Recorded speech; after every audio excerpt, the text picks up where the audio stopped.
Hello, my name's Carmen, and today I'll be discussing the need for better training of laboratory demonstrators at the University of Western Australia and proposing a training plan to address this need. So what's the problem exactly? Well, Australia-wide, Australian universities are experiencing an increase in student enrolments and an increase in class sizes. This has resulted in limited one-on-one contact time between university students and skilled academic staff, including lecturers and unit coordinators.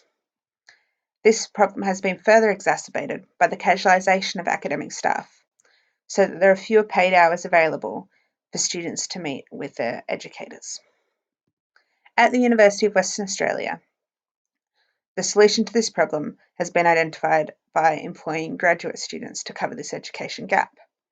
This is because graduate students are knowledgeable within the specific subsection of within their specific field.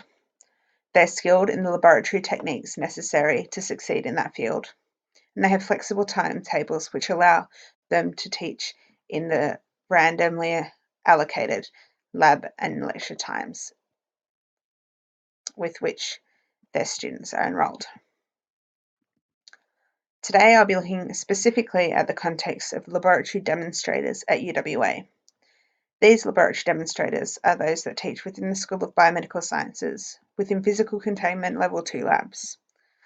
Lab demonstrators here teach in labs that are 2 to 3 hours long, have limited physical space, and are very expensive to run on a per-student basis. Additionally, there is currently no training available to these laboratory demonstrators in any form of tertiary education or adult education training. The training plan I am proposing to address this need involves 2 sections, one online and one in person. It will include content which is specific to the field that the laboratory demonstrators will be teaching within, aka if a laboratory demonstrator is teaching within the field of microbiology, they will have access to content specific for those teaching within that field, as well as broader information on tertiary education methods, theories and techniques, which will be heavily curated for teaching within the specific context, aka laboratories that are 2 to 3 hours in length at the University of Western Australia. This training will be assessed in 3 methods.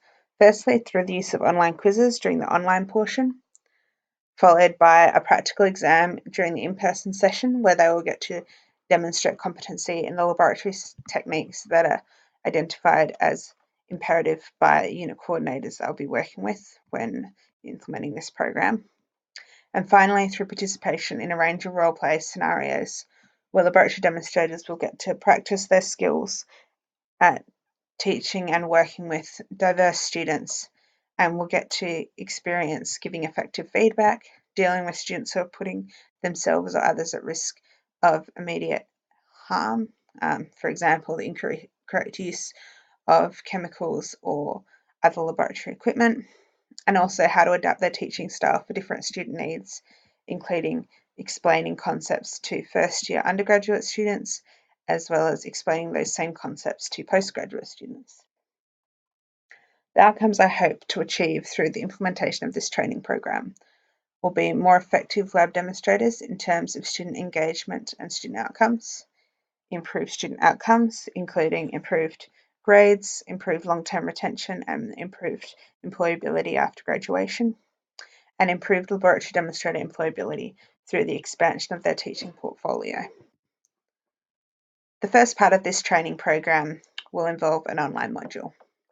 This will have a heavy focus on laboratory safety.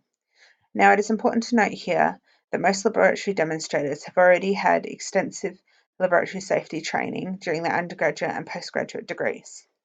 However, this is heavily focused on them as a lab user and not them as a supervisor of others. The laboratory safety training that will be done during this course will look to expand their skills on how to handle a range of incidents and hazards that are commonly found in teaching laboratories, including chemical spills, biological spills, and fire hazards. It'll also aim to make them aware of key legislation, including the storage and handling of chemicals, and how to supervise students and make sure that they are able to safely and confidently intervene should students put themselves and others at risk. After this, it will have a focus on unit-specific theory and technical skills. This content will be driven by unit coordinators' desires, and as I mentioned before, for example, if a lab demonstrator is teaching in microbiology, this will be focused on those skills and theory required for laboratory demonstrators within this field. It will be up to the unit coordinators to work with me to design the individual modules to fit this specific section of training and to make sure that their students are aware of which ones they need to enrol in. Finally, the online training will involve broader education in the field of tertiary education, including common and important learning theories for their particular teaching context, including problem-based learning, active learning, and learning by doing. Practical methods of instruction, including think, pair, share, stuff like mind maps and brainstorming, and other teaching tools such as Jigsaw. And it will also give laboratory demonstrators information on how to teach and work with a wide range of diverse students with diverse needs, including neurodiverse students, such as those on the autism spectrum or those dealing with mental health issues. It'll also help them to deal with students with language barriers, especially international students from countries that don't speak English as a first language, which is a key issue identified by many educators at UWA and across Australia at the moment. And it'll also give them the tools necessary to work with other equity groups, including Indigenous students and students from low socioeconomic class backgrounds. Following from the online training will be an in-person training section. In this section, laboratory demonstrators will get to experience a range of teaching techniques, which they can then implement in their own classes and teaching. This section will also have a heavy focus on discussion, specifically on laboratory demonstrators' experiences within higher education at large and within laboratory sessions as a whole, especially those as students in undergraduate and postgraduate courses. It'll also give laboratory demonstrators a chance to identify any issues they have with teaching or any issues they experienced as a student that they'd like to address in their own teaching. After this morning session, there'll be an afternoon session, which is more focused on application skills. This will be started off by a practical exam, where students or laboratory demonstrators will be given the chance to exhibit their competency in a range of laboratory safety and laboratory techniques. Again, these will be driven by the desires of unit coordinators and will be specific to the training and teaching context of the individual laboratory demonstrators.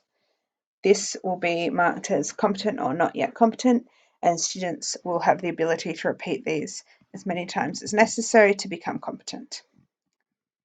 Finally, laboratory demonstrators will be given the chance to engage in a number of role-play scenarios where they can experience giving effective feedback, dealing with students that are putting themselves or others in harm, dealing with students from diverse range of backgrounds and needs, and explaining information in different ways to different students. For example, adapting their teaching style for dealing with first-year undergraduate students, last year undergraduate students, and postgraduate students, who will all need information explained in different ways depending on where they are on their educational journey.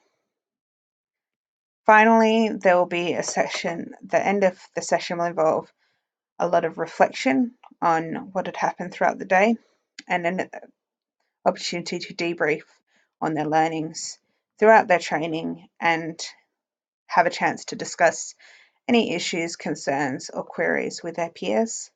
And this also has a heavy focus on reflection so they can identify the need for continued professional development and lifelong learning in order for them to succeed as laboratory demonstrators into the future.